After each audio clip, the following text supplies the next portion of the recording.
California is in a race to the top to get hundreds of millions of dollars in federal stimulus funds for education. Make no mistake, this is a race that will not simply go to the swift, it will go to the shore. California Assemblymember Julia Brownley is the chair of the Assembly Education Committee.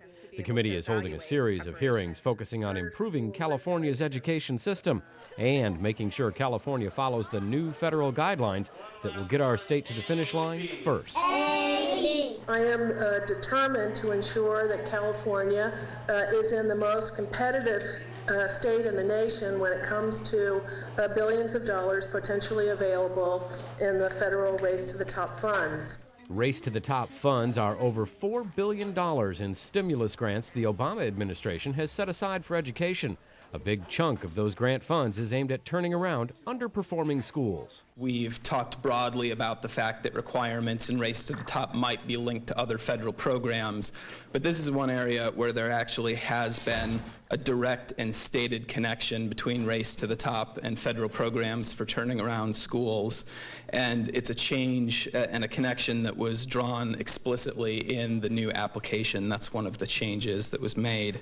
And those changes and the new application guidelines were not released by the federal government until mid-November. Now, with full information, the Assembly Education Committee is moving forward at an accelerated but careful and thoughtful pace. The $4.35 billion dedicated to the Race to the Top funds represent a new opportunity to impact our schools and the future of our society. The Race to the Top promotes the creation of high and consistent standards across states.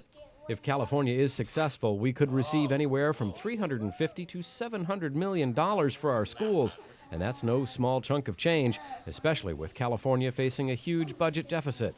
Obviously, our financial situation in California is not as positive as we would like it, and so to receive any kind of money from a competitive grant, albeit it's one-time money, is certainly will be advantageous to schools. Despite that, Assemblymember Brownley says this is not about the money. It's about finding what's best for the educational future of the children in California. This report was produced by the Speaker's Office of Member Services.